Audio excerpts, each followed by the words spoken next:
In the US and in Colorado, there's a lot of leeway that we give to industry, to the oil and gas industry.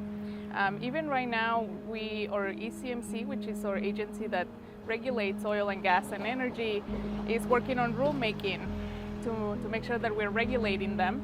And one of the things that the legislature tasked them with was defining cumulative impacts. So that means that the impact of oil and gas doesn't stay in one place, but it stacks on top of each other, and it affects regions, complete regions.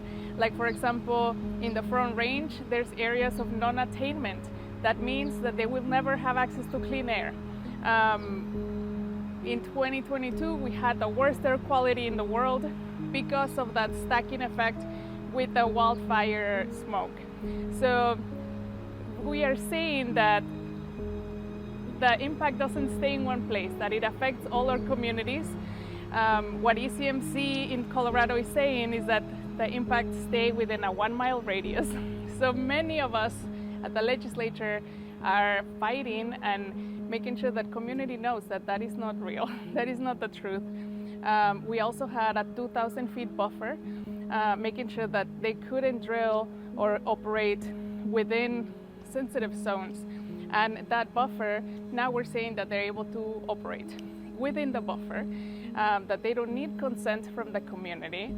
So we cannot allow them to continue with business as usual. We see the impacts in the health of our kids, in the health of our community, from nosebleeds to cancer to asthma. We have many impacts that come from oil and gas that affect our public health, and also increase our risk. So it's very important that we know that this is about the health of the community.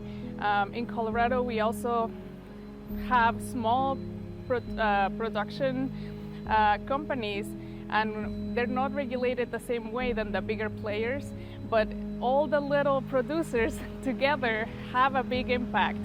And many times, because they're small, they leave their wells open, and then we call them orphan wells, and the state and the federal government have to come in and close them because they are leaking methane, or they are leaking these fumes that are not good for our health.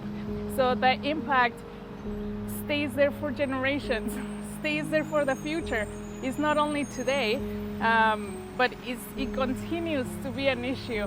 So it's so important that we are also thinking and investing in clean energy and in other ways of creating energy, not only oil and gas, but geothermal, hydrogen, wind and solar, to make sure that we are moving away from the impacts of oil and gas.